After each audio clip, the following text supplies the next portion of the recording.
of Mice and Men. Who knew? Let's do this. Right, now then. Well, firstly, I'm very disappointed in you, class. Set you some homework, you didn't do it.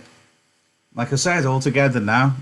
How do you like your beans? You're all supposed to say, with ketchup. I'm hugely disappointed. Right, let's crack straight on, shall we? So Lenny and George now are in the ranch. It's established as a dangerous place.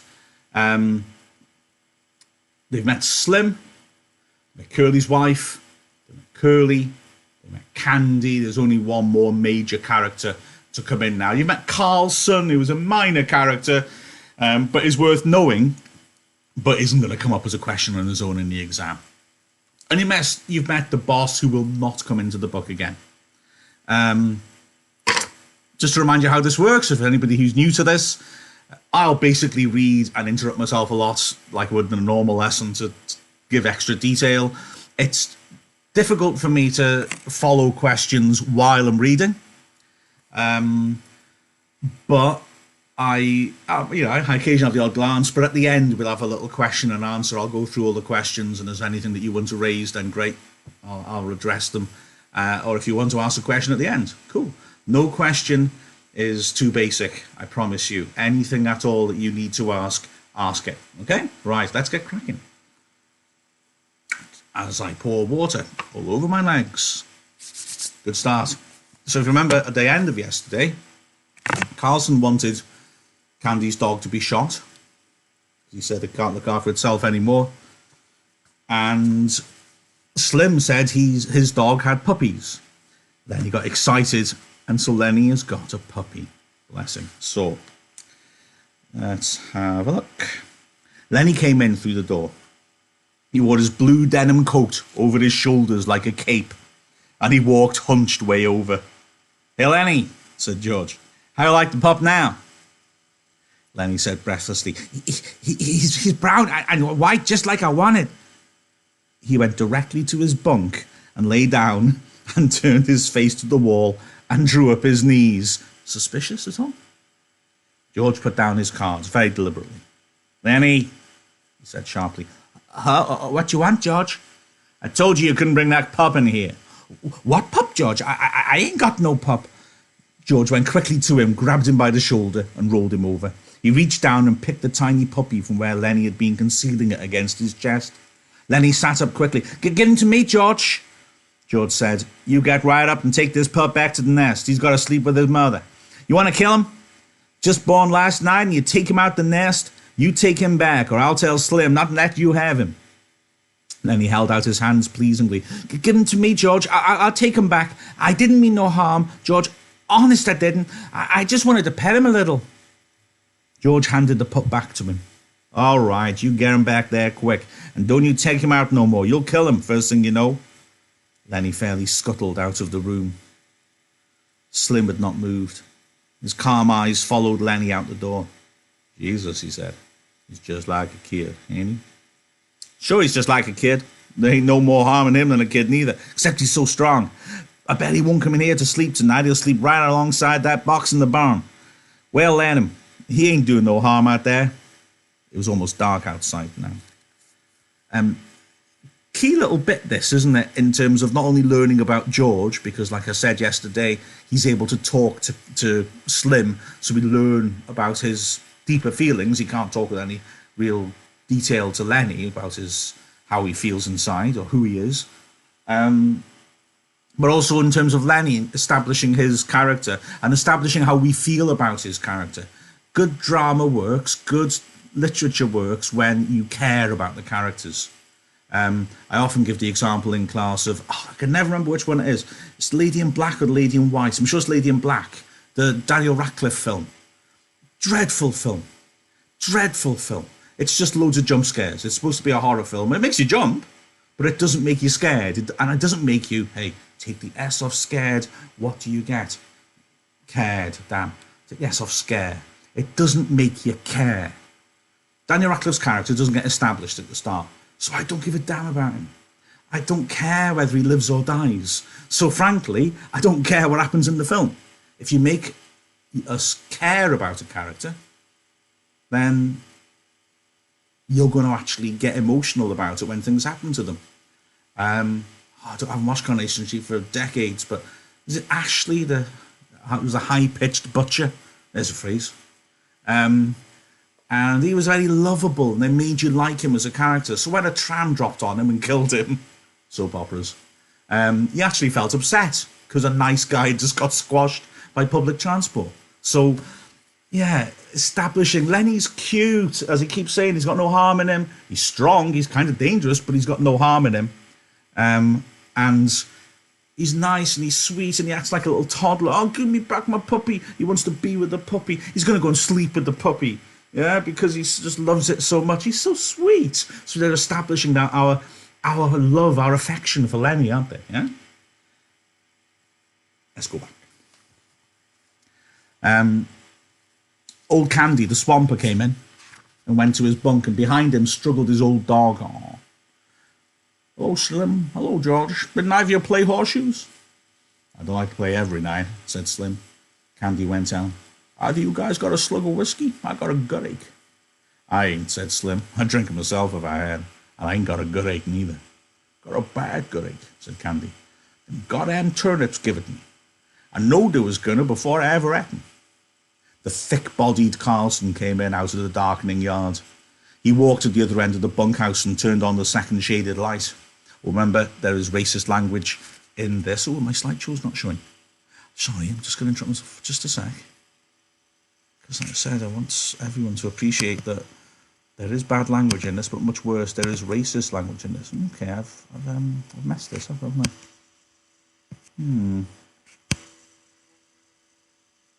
There you go. Because there is racist language coming up now, and like I say, I do apologise for it. I only apologise out of form for the swearing. It's quite mild, but the racist language is a different thing. And so Carlson walked to the other end of the bunkhouse and turned on the second shaded light. Darker than hell in here, he said. Jesus, how that nigger can pitch shoes. He's pretty good, said Slim. Damn right he is, said Carlson. Don't give nobody else a chance to win. He stopped and sniffed the air, and still sniffing, looked down at the old dog. God almighty, that dog stinks. Get him out of here, Candy. I don't know nothing that stinks so bad as an old dog. You gotta get him out. Candy rolled to the edge of his bunk. He reached over and patted the ancient dog, and he apologised. I've been round him so much I never noticed how he stinks. Well, I can't stand him in here, said Carlson. That stink hangs round even after he's gone. He walked over with his heavy-legged stride and looked down at the dog. Got no teeth, he said. So stiff with rheumatism. He ain't no good to you, Candy, and he ain't no good to himself. Why don't you shoot him, Candy? The old man squirmed uncomfortably. Well, hell, I had him so long. I had him since he was a pup. I herded sheep with him, he said proudly. You wouldn't think it to look at him now, but he was the best damn sheepdog I ever seen, George said. I seen a guy in Weed that had an Airedale could herd sheep. Learned it from the other dogs. Carlson was not to be put off. Look, Candy, this old dog just suffers itself all the time. If you was to take him out and shoot him right in the back of the head, he leaned over and pointed right there wide. Never know what hit him. Candy looked about unhappily. No, he said softly. No, I couldn't do that. I had him too long. You don't have no fun, Carlson insisted. He stinks to beat hell. Tell you what, I'll shoot him for you. Then it won't be you that does it. Candy threw his legs off his bunk. He scratched the white stubble whiskers on his cheek nervously. I'm so used to him, he said softly. I had him from a pup. Well, you ain't being kind to him, keeping him alive, said Carlson. Look, Slim's bitch got a litter right now. I bet Slim would give you one of them pups to raise up, wouldn't you, Slim? The Skinner had been studying the old dog with his calm eyes. Yeah, he said, you can have a pup if you want it. He seemed to shake himself free for speech. Carl's right, Candy. That dog ain't no good to himself. I wish somebody'd shoot me if I get old and a cripple. Candy looked helplessly at him, for Slim's opinions were law. Maybe it'd hurt him, he suggested. I don't mind taking care of him. Carlson said, the way I'd shoot him, you wouldn't feel nothing. I'd put the gun right there. He pointed with his toe. Right back of the head. He wouldn't even quiver. Candy looked for help from face to face. It was quite dark outside now. Okay, I'm stopping for a second. Partly because there's a lot of key stuff in there. Note pens at the ready. Note pens, that's an invention. but also because Steinbeck stops them, as I'll explain in a moment. Let's go through what's happened there first, though. Let's be honest. Carlson is being incredibly selfish here. Remember Steinbeck's theme that people who are on their own, and Carlson, I know he's in the bunkhouse, but he is on his own. He has no real close friendships, like most of the people in the book. He's acting out of selfish desire. He's trying to put it in a different way to get his way and justify it, talking about the dog is suffering, the dog is old. But he's not really thinking about the dog's welfare. The key thing is the dog stinks, and he doesn't like it. He wants the dog dead because he doesn't like the smell in the bunk room. It's horrible. Now,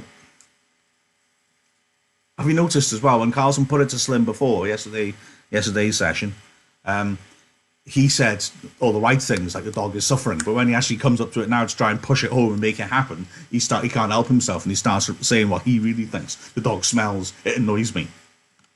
Of course, poor Candy, who was talking proudly of the dog. Remember, George talked of Lenny in the past, and the word proudly is used, the adverb by Steinbeck, because it's a similar relationship, isn't it? One's dominant, the other isn't, but there's a genuine love there.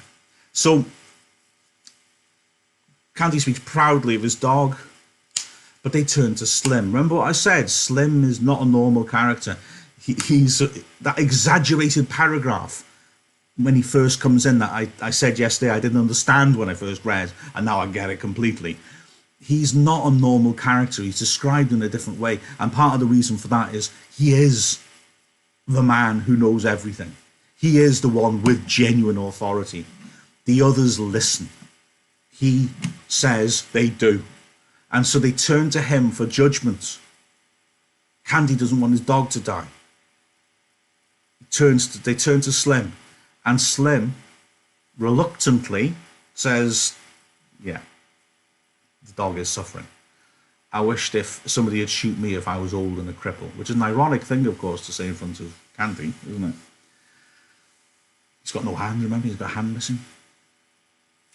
But note the difference. Slim is genuinely saying, your dog is suffering. We should put it out of its misery.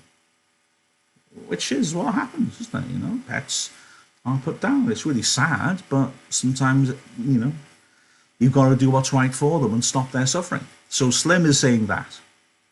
Carlson is just saying, I don't like the smell of the dog, and I'll use whatever excuse.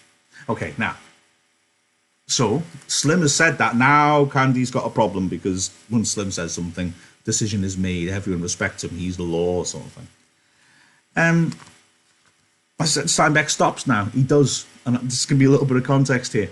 Steinbeck is messing with your emotions. This section in the book is beautifully written in terms of its language, but it's also beautifully constructed in the way he sets your emotions up. So we've got this now. Let's be honest. We don't want the dog to die, even though, okay, if Slim says so, then it probably is for the best for the poor thing. But we don't, and we feel so sorry for Candy. It's horrible. He's walked into a room, just normal evening, with his lovely dog that he loves, and within seconds, his dog's going to die. It's horrible. So we feel really sad and sympathetic. What happens next, we want to know. So Steinbeck doesn't tell us. Drinks for dramatic effect. Steinbeck does not tell us.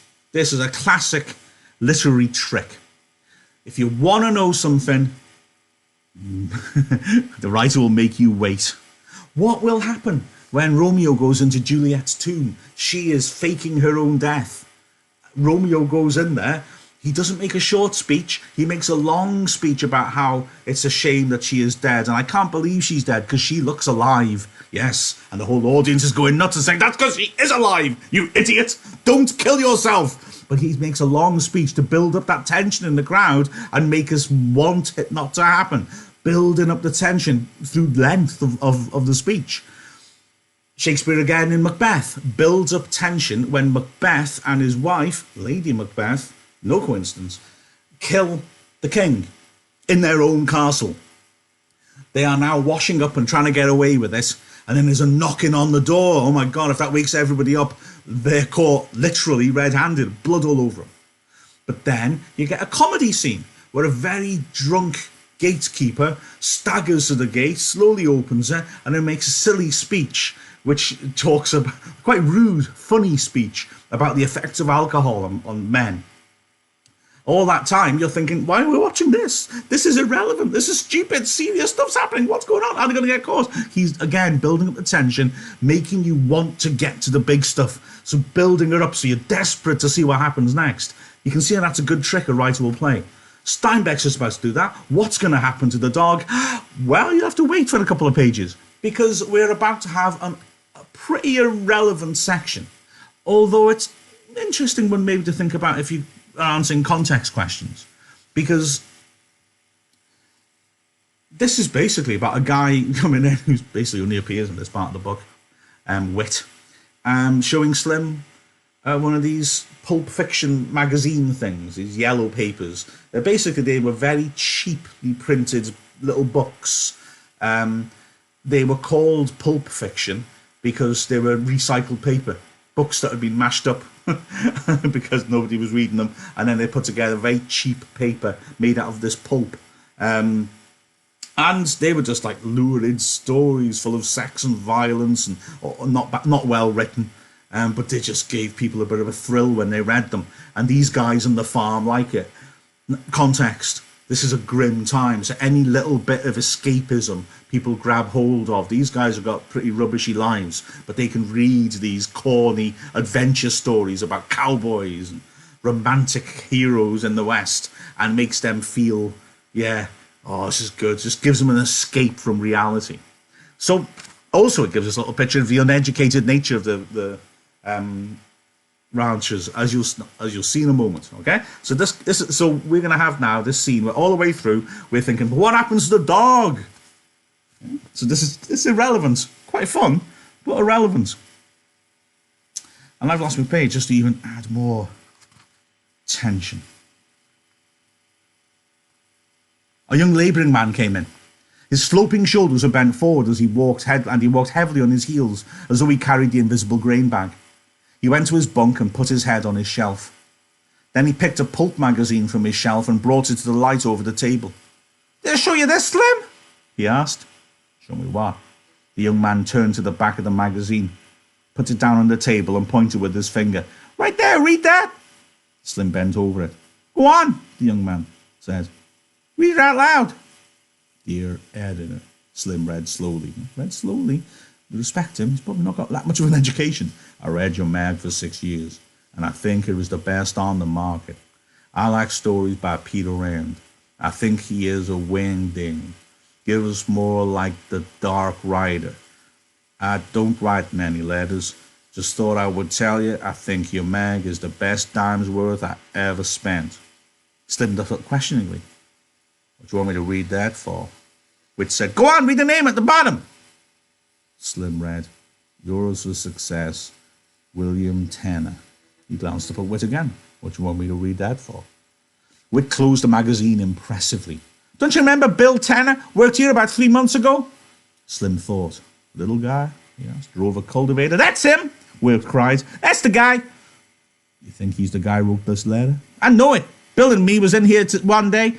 Bill had one of them books that had just come. He was looking in it and he says, 'I wrote a letter. Wonder if they put it in the book.' But it wasn't there. Bill says, 'Maybe they're saving it for later.' And that's just what they done. There it is." "Yes, you're right," said Slim. "Got it right in the book." George held out his hand for the magazine. "Let's look at it." Wit found the place again, but he did not surrender his hold on it. It's a precious artifact. Slim can be trusted with it, but not this guy. He pointed out the letter with his forefinger, and then he went to his box shelf and laid the magazine carefully in. "Wonder if Bill's seen it," he said. "Bill and me worked in that patch of field peas. Run cultivators, both of us. Bill was a hell of a nice fella." During the conversation, Carlson refused to be joined in. He continued to look down at the old dog. "We're back to business now." At last Carlson said, "If you want me to, I'll put the old devil out of his misery right now and get it over with. Ain't nothing left for him. Can't eat, can't see, can't even walk without hurting." Candy said hopefully, "You ain't got no gun." "Hell, I ain't. Got a Luger. Won't hurt him not at all." Candy said, "Maybe tomorrow. Let's wait till tomorrow." "I don't see no reason for it," said Carlson. He went to his bunk, pulled his bag from underneath, and took out a Luger pistol. Let's get it over with, he said. Can't sleep with him stinking around in here. He put the pistol in his hip pocket. Candy looked for a long time at Slim to try to find some reversal, and Slim gave him none. At last, Candy said softly and hopelessly, "All right, take him." He did not look down at the dog at all. He lay on his bunk and crossed his arms behind his head and stared at the ceiling. From his pocket, Carlson took a little leather thong. He stooped over and tied it round the dog's neck. All the men except Candy watched him. Come on, boy, he said gently, and he said apologetically to Candy, "You won't even feel it." Candy did not move nor answer him. He twitched the thong. "Come on, boy." The old boy got slowly and stiffly to his feet and followed the gently pulling leash. Slim said, "Carlson, yeah? You know what I do." "What you mean, Slim?"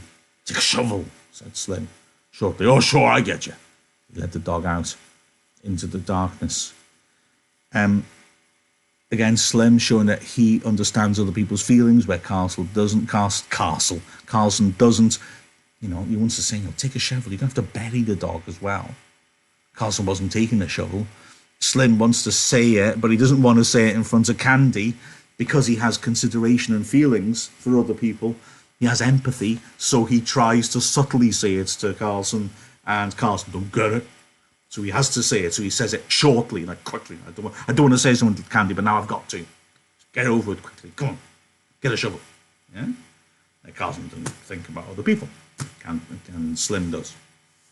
Oh, by the way, so they put a thong around the dog's neck and pulled it. Dialect. A thong in American dialect would be a leather strip, like you would tie around something. Yeah, not the British dialect. He didn't put some underpants around the dog's neck. That would be the final indignity, wouldn't it? Really? Well, we're going to kill your dog, and we're going to stick some skimpy underwear on him first. Yeah. This next bit now again is beautifully written. We still don't know for certain what will happen with the dog. Suspect, sadly, he's going to die, but we don't know for certain. And so, again, Steinbeck creates tension. Now, a moment ago, he created tension by distraction, by doing something else, and we just tense. No, let this bit end. Let's get on with the business. We want to see what happens. Now he's going to create tension beautifully, and this is something you can use in English language with your writing, by use of punctuation. Short sentences. Every time there's a full stop, every time there's a new paragraph, I've got to stop reading, haven't I? There's got to be a pause. He slows down the pace of it, and he really tries to make you imagine you are right there in that bunkhouse. Everyone feels awkward and awful. Candy is there. They're about to shoot his dog. They feel awful. Some people try to distract by changing the subject.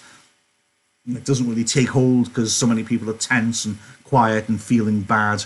It's a remarkably powerful piece of writing, this. If you get it in an extract question, you are made up. So, let's do it. You listen to it. He starts describing tiny little noises because it's so still and quiet and tense. George followed to the door, shut the door, and set the latch gently in its place. Candy lay rigidly on his bed, staring at the ceiling. Slim said loudly, "One of my lead mules got a bad hoof, gotta get some tar on it." His voice trailed off. It was silent outside. Carlson's footsteps died away. The silence came into the room, and the silence lasted. George chuckled. "I bet Henry's right out there in the barn with his pup. He won't want to come in here no more now he's got a pup." Slim said, "Candy, you can have any one of them pups you want." Candy did not answer. The silence fell on the room again.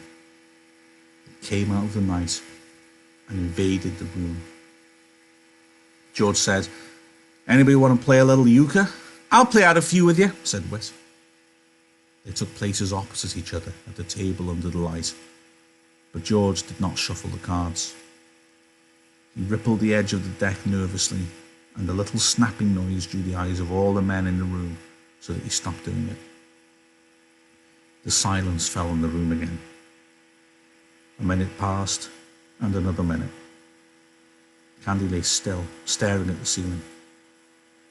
Slim gazed at him for a moment and then looked down at his hands. He subdued one hand with the other and held it down. There came a little gnawing sound from under the floor, and all the men looked down towards it gratefully. Only Candy continued to stare at the ceiling. "Sounds like there was a rat under there," said George. We ought to get a trap under there." Whit broke out. "What the hell's taking him so long? Lay out some cards, why don't you? We ain't gonna get no euchre played this way." George brought the cards together tightly and studied the back zone. The silence was in the room again. A shot sounded in the distance. The men looked quickly at the old man. Every head turned toward him.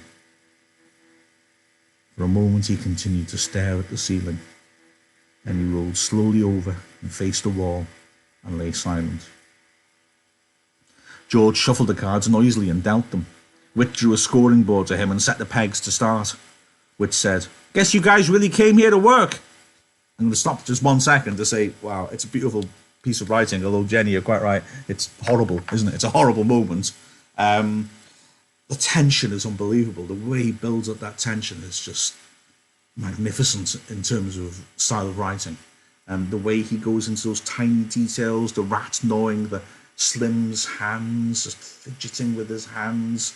First Slim tries to sort of get the subject back to normal, but nobody joins in. Then George does, but unfortunately he raises the puppies as his subject. A dog is being shot. That's what they're all trying to avoid talking about. So Slim then has to address Candy and say, you can have one of the puppies. Candy can't respond. George tries to start playing cards to distract everybody, or distract himself perhaps. But Whit joins, but then George is too distracted by what's going on outside to actually deal. In the end, Whit explodes when he says, what was his exact phrase? Can't believe I've forgotten that. And why doesn't he get on with it, isn't it? What the hell's taking him so long? He's not really talking about George, is he? He's talking about Carlson, because he wants things to go back to normal. And there's a little illustration in this scene as well. Did you notice there's that really sad, poignant moment where you hear the gunshot and Candy knows his dog is dead, and he just rolls over onto his side staring at the wall. It's so sad. And that's the sign for everyone to go back to normal.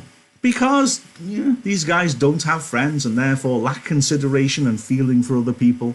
So what do? What do they do? Huh? What do they do? It's New Jersey. I'm from New Jersey now. And what do? They just get on as normal. This sort of respect for his mourning only happens till the dog's dead, and then let's get on with things. Now there's no concern. Interesting little question Whit asks him then when he says, "I guess you guys really came here to work." "How do you mean?" George asked. Whit laughed. "Well, you come on a Friday. You got 2 days to work till Sunday." "I don't see how you figure," said George.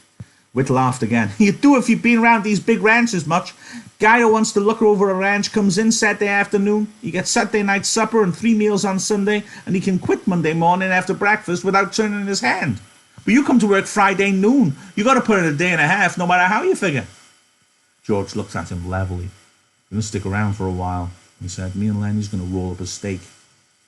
The door opened quietly, and the stable book put in his head, a lean Negro head lined with pain, the eye patient. Again, right, our last main character. Remember I said about this being written originally as a play and this very dramatic style of entrance for each character? Well, there's something telling, isn't it? Crooks is not welcome in the bunkhouse because he is black. So he don't come in the bunkhouse. This door frame has been used to introduce so many characters, hasn't it? The boss standing there, sturdy, with his thumbs either side of his belt buckle, looking authoritative. Curly's wife, pardon me, but using the door frame almost like a pole dancer would, trying to be sexual and flirt. Curly bursting through there. And now you've got Crooks, who only puts in his head because he's not allowed in. His face is lined with pain. His life is tough. He is a black man in a racist society. His eye is patient. He has put up with so much, put up with such suffering. Right.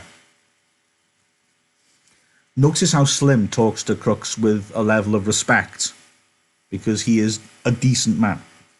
Slim took his eyes from old Candy. Look at that. Slim's looking at Candy all along. Everyone else has forgotten about Candy now. Slim's still looking at him concerned. Slim took his eyes from old Candy. Huh? Oh, hello, Crooks. What's the matter? You told me to warm up tire for that tire. He's a very Wrexhamy sort of guy, wasn't he? You told me to warm up tire for that mule's foot. I got it warm. Oh, sure, Crooks. I'll come right out and put it on. I can do it if you want, Mr. Slim. No, I'll come do it myself. He stood up. Crooks said, Mr. Slim? Yeah? That big guy, that big new guy's messing around your pups out in the barn. Well, he ain't do no harm. I'll give him one of them pups. Just thought I'd tell you, said Crooks. He's taking them out of the nest and handling them. They won't do him no good. You won't hurt him, said Slim. I'll come along with you now. George looked up. If that crazy bastard's fooling around too much, just kick him out, Slim. Slim followed his table book out of the room. Again, telling, isn't it? The stable book says, I can do it for you, because he's used to just being told to do that work for everyone else. But Slim actually, no, I'll do it myself. So, he's not seeing him as almost a sort of farm slave who has to do his bidding. He'll do it. It's his job. I'll come and do it. Don't worry about it. Yeah? Notice how Crooks always calls him Mr. Slim, because it's, again, that sort of mentality of they're above me. I have to address them all formally. Mr. Slim. Notice as well that George tells Slim to kick Lenny out, not Crooks. Even though Crooks is the one who's there in the barn and is seeing it, but Slim is the authority figure in George's mind. Yeah? Okay. George dealt, and Whit picked up his cards and examined them. Seen the new kid yet? He asked. What kid? George asked. My Curly's new wife. Yeah, I see her. Well, ain't she a Lulu? I ain't seen that much of her, said George. Whit laid down his cards impressively. He just wants to gossip. He doesn't want to play cards after all. Okay, again, Curly's wife, how she's being described, sexism. Again, remember, we never learn her name. She's Curly's wife. Apostrophe S, apostrophe of possession. She's an object owned by Curly. Whit laid down his cards impressively. Well, stick around and keep your eyes open. You'll see plenty. She ain't concealing nothing. I ain't never seen nobody like her. She got the eye going all the time on everybody. I bet she even gives the stable buck the eye. I don't know what the hell she wants. George asked casually. Been any trouble since she got here? It was obvious that Whit was not interested in his cards. He laid his hand down and George scooped it in. George laid out his deliberate solitaire hand. 7 cards and 6 on top and 5 on top of those. Whit said, I see what you mean. No, there ain't been nothing yet. Curly's got yellow jackets in his drawers, but that's all so far. Every time the guys is around, she shows up. She's looking for Curly, or she thought she left something laying around and she's looking for it. Seems like she can't keep away from the guys. And Curly's pants is just crawling with ants, but there ain't nothing come of it yet. George said, she's going to make a mess. There's going to be a bad mess about her. She's a jailbait all set in the trigger. That Curly got his work cut out for him. Ranch with a bunch of guys on him ain't no place for a girl, especially like her. Whit said, you got ideas, you ought to come in town with us guys tomorrow night. Why, what's doing? Just the usual thing. We going to old Susie's place. Okay, let's talk prostitution, everyone. That seems like it'll be a good point to end as well. The brothel. Right. Whit is now going to give us a TripAdvisor-style comparison of the 2 local brothels. So, prostitutes. The men, this is the sort of grim life that Steinbeck is critiquing.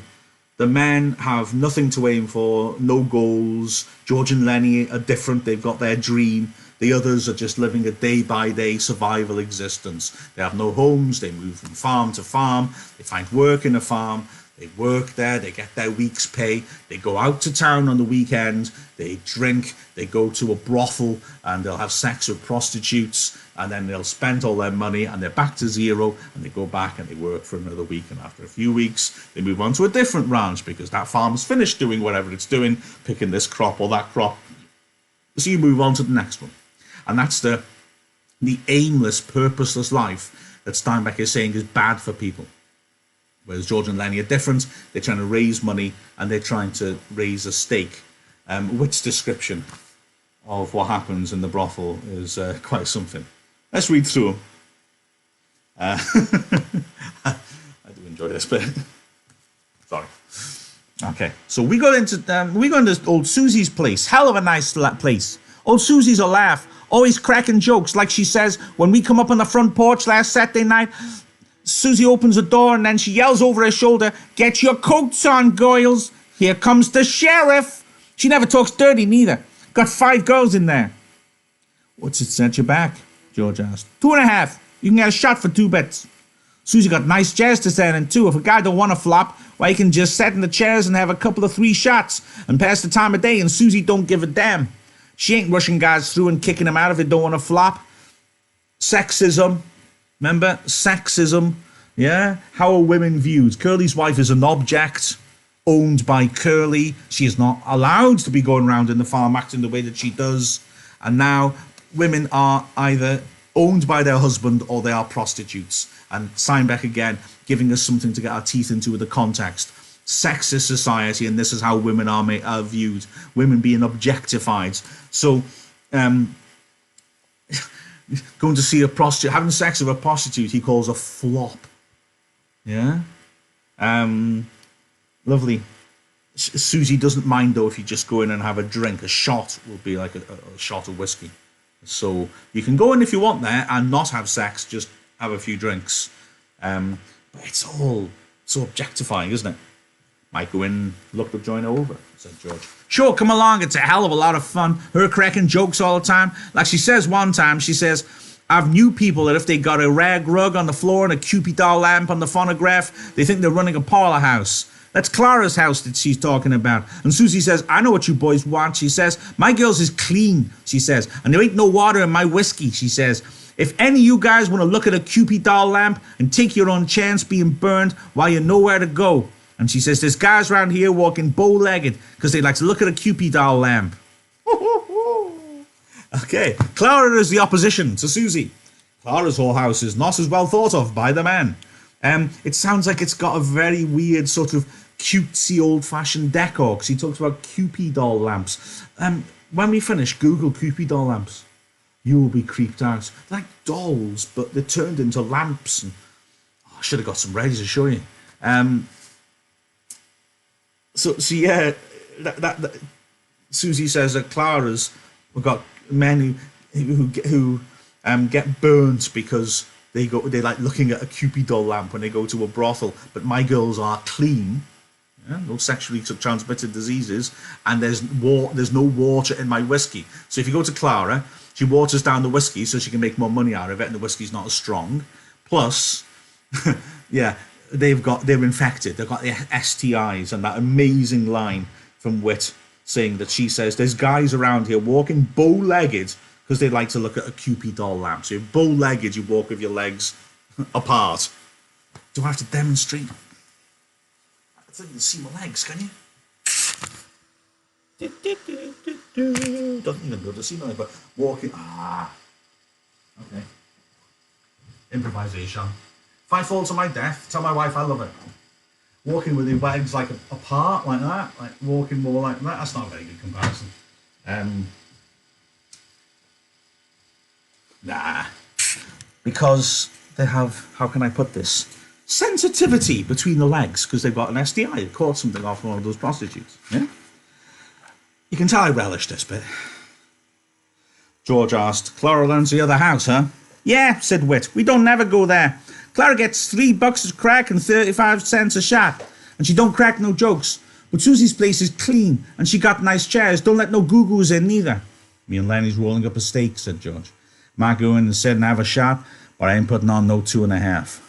"Well, guys gotta have fun sometime," said Wit. So, charming view of women. There's Mrs. Griffiths. I might leave it there, I guess. We've done 40 minutes. I don't overdo it for you. Sorry, Damon, I know you want to get down to midday. Are there any questions you want to throw in? So as I can answer them. I've been quite quiet on the comments bit, unless my phone's just acting weird and the comments aren't showing. How do you like your beans, everyone? I'll just check on my browser, so see if there's something more on there. Hang on. Doopity-boo.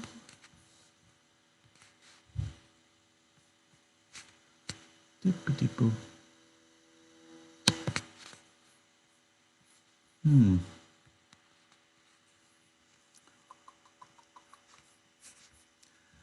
Not seen anything yet. I don't know. Might be being a bit thick. Okay, live producer.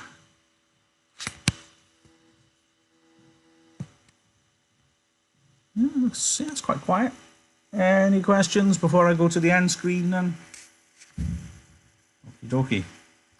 Well, in that case, I'll go to the end screen. Again, if you want to put any comments or questions then, I'll look back at them and I'll raise them in tomorrow's. See you again, chaps, then, at 10:30. And remember, I like beans.